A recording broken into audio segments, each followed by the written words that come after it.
Hi guys, welcome back to another tip video. As you might have seen in the title, this tip video is about improving your aim.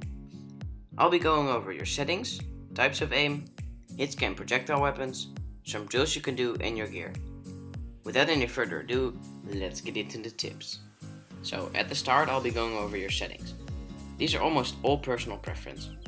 Few things you need to do in your settings are: turn off mouse acceleration! If you don't know what mouse acceleration is, I'll give you a short explanation. So basically what it is that when you move your mouse, the distance your cursor travels gets influenced massively by the speed at which you move your mouse. Without mouse acceleration, if you would move your mouse 10 centimeters, it would correspond with a set distance on screen. With mouse acceleration though, the distance on screen will be determined by the speed at which you move the mouse. If you move your mouse very fast, your cursor on screen will also move very far. When you do the same 10 centimeters but this time slower, your cursor will move less far while you move the same distance with your mouse. Mouse acceleration is very hard to explain, but basically all you need to know is that you should turn it off, because if you don't, it will be very hard for you to learn to aim properly. So how do you turn it off exactly? Well, it's very simple. You can turn it off by setting turn acceleration mode to precision in the settings menu under controls. This will turn off mouse acceleration and make your life a whole lot easier. Okay, so now that's fixed, you need to find yourself a sensitivity. Your sensitivity is personal preference, but I suggest using a low sensitivity. I use 400 dpi with 4.8 in-game sensitivity. But if you like a higher one, go with it.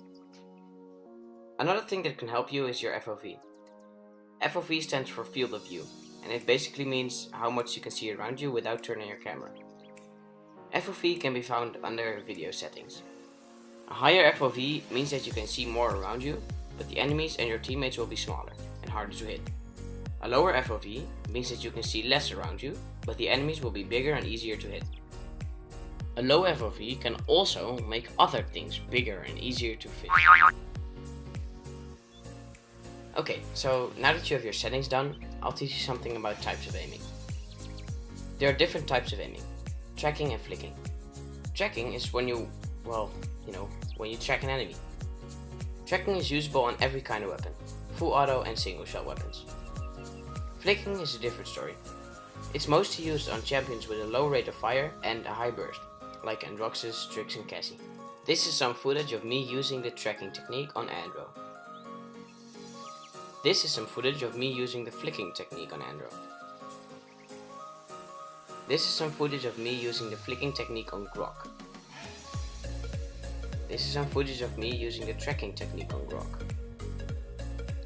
So now that I've showed you how flicking and tracking looks on full auto weapons and burst weapons, I think you kinda get why you don't flick with full auto weapons, because it looks kinda weird. Hit-scan and projectile weapons. Maybe you guys have heard of hit-scan and projectile weapons. Basically, a hit-scan weapon is a weapon like Strix's rifle or Androxus' pistol, which shoots and then the bullet gets to the thing you aim at without any travel time. Projectile weapons, like the weapon of Pip, Drogos and Shaolin, need to travel to the thing you aim at first before hitting it. This is why you can aim directly at the enemy with hit-scan weapons like Strix's rifle, but you need to aim a little bit in front of the direction the enemy is moving to with projectile weapons like Pip's weapon.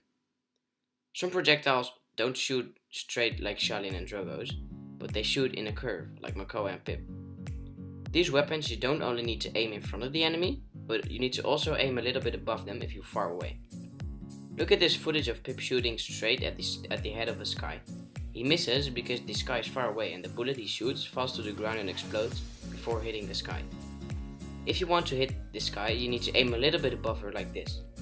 In general, projectile weapons are a little bit harder than hit-scan weapons, but if you can master them, even Leon will kneel for you.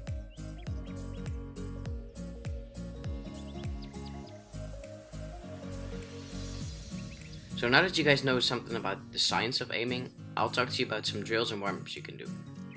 If you're going to do ranked or something, it can be a good idea to do a warm-up game first. This can either be a normal siege game, a deathmatch game, or a training game. I suggest doing a deathmatch game because siege games can be quite long and training games can be a little bit too easy. Okay, now that you know how to do a warm-up, I'll talk to you about some drills you can do. These drills will be easy and short exercises. You can do about 15 minutes per day. They will help greatly improve your muscle memory and your aim. Okay, so drill number 1, flicking with Andro. Just stand still and do little flick shots like this. This one is a little bit too easy, so you might be skipping ahead to drill number 2 immediately. So drill number 2, flicking and tracking moving pips. This is also pretty easy. It's just like this. Drill number 3, flicking and dashing with Andro on stationary targets. This one might be pretty hard for some people. I found it also pretty hard at the start, but once I did it slow and then did it faster and faster, it became easier. Drill number 4, flicking and dashing with Andro on moving targets. This one can be pretty damn hard. I don't really master it yet, so I also need some practice. So those were the drills I use. Of course there are a lot more possible drills, but you can find them out for yourself. Just experiment a little bit with them and you'll find one that you like, and you can do it every day to improve your aim. I do these drills on Andro, who has a hit scan weapon, but you can also do it on projectile weapons if you like those more or want to get better with them. Okay, now I'll talk to you about your gear. If you can, try playing at around 50 FPS, because lower than that can hurt your performance a little bit. If you can, you might be willing to lower your video settings to get a higher FPS, because FPS is more important than beauty of the graphics in my opinion. Also, if you're using a low sensitivity, you need a big mousepad. It must be at least big enough for you to do a 360 without lifting your mouse or getting it off of the mousepad. You also need a decent mouse. You don't need a mouse with $300 though, but just get a decent one so that you feel comfortable with it. If possible, use a wired mouse. Okay, here's my last tip for you guys. Practice makes perfect. I know this is not really a tip, but just like everything in video games, practice a lot and you'll master the skill you're trying to master. Aiming is something that will mostly come with experience and a lot of practice, but the drills I showed you guys earlier can help you a lot with speeding up the process. If you guys liked the video, be sure to leave a like and subscribe, and I'll see you guys in the next video.